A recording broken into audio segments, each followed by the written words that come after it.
We now know Washington wanted to keep this story a secret. It was 2002 at JFK Airport in New York, almost exactly 1 year after the terrorist attack of 9/11. A husband is flying home on American Airlines Flight 65. He has a layover here to change planes, and then suddenly, he simply disappears. He never gets home to Canada. He told me, I'll call you as soon as I arrive in Montreal. Her husband, Maher Arar, was stopped at JFK. U.S. Customs agents told him something he didn't know, that he was on the U.S. terror watch list. They told me, you are not a suspect. We're just going to ask you some questions and we'll let you catch the next plane, but this did not happen. No one said why, he says, but Arar was arrested and soon moved to this detention center in New York. Hours would pass, then a day, then longer. He was allowed no calls. Arar's wife was in a panic. She called the airlines, the Canadian embassy. No one could tell her anything. It was as if he'd vanished. I was just left waiting, and that wait without nothing. In New York, a federal INS agent told Arar they suspected he was affiliated with Qaeda, a charge Arar vehemently denied.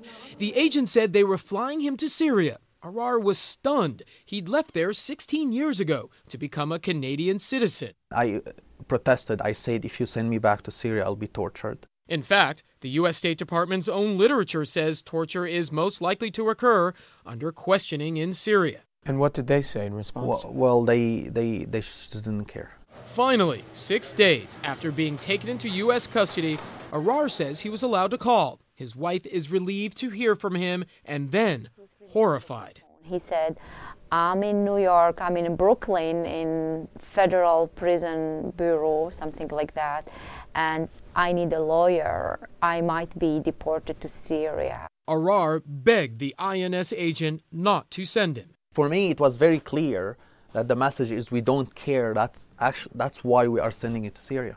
We're sending you there to be tortured. I'm just wondering psychologically what that must have been like for you at that point. I lost hope. I was disoriented. I just wanted a miracle to happen. October 8th, 12 days after being held in U.S. custody, Arar is flown to Jordan, then Syria. During the entire trip, frankly, I was constantly thinking about, once I am in Syria, how can I avoid torture? That was all I was thinking about. Maher Arar, an engineer, husband, and father, accused by U.S. officials of being affiliated with Qaeda, now in a Syrian prison, awaiting interrogation. I just wanted to end my life. So look around in this room for anything at all. Anything. To kill yourself. I would rather die than, face torture. Day 1, he says there were threats.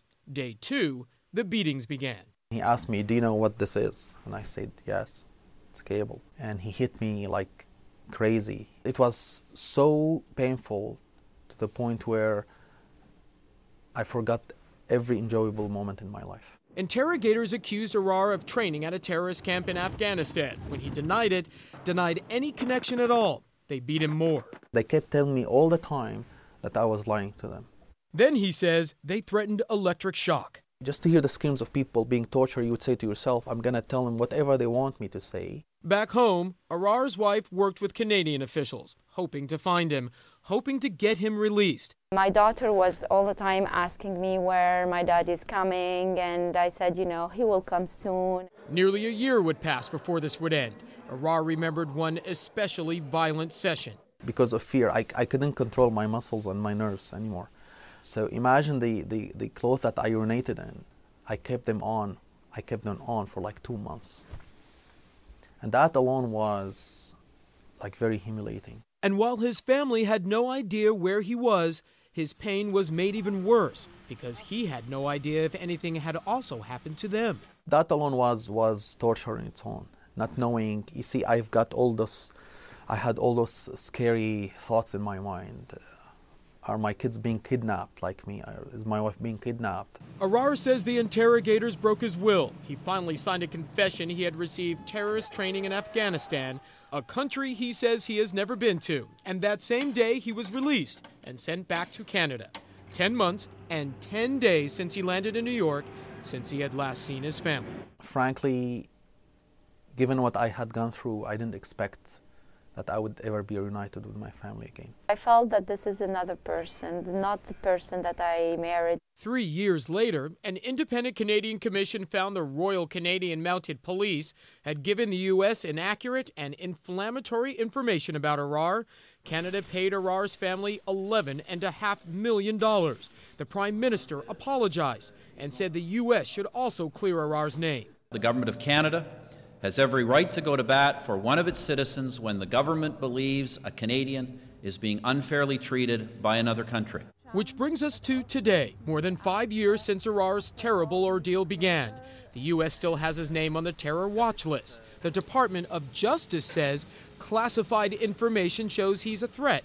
So Arar is suing the federal government, alleging the U.S. rendered him to Syria to be tortured. If this pillar of the justice system if its role is diminished, what is the difference then between the United States and other countries? Keeping them honest, we wanted to know why Arar, who holds a Canadian passport, was sent to Syria.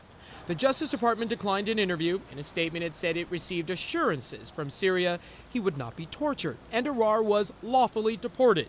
But during this congressional hearing 2 weeks ago, the Secretary of State admitted mistakes were made. I'm aware of the inquiry, and as I said, we do not think that this case was handled as it should have been. For Arar, that's not enough. He wants compensation and an official apology. Do you think you're going to get what you're asking for here? Things take time. Year, 2, 5 years, 10 years, but I'm hoping that one day the American government will do the right thing. Jason Carroll, CNN, Ottawa, Canada.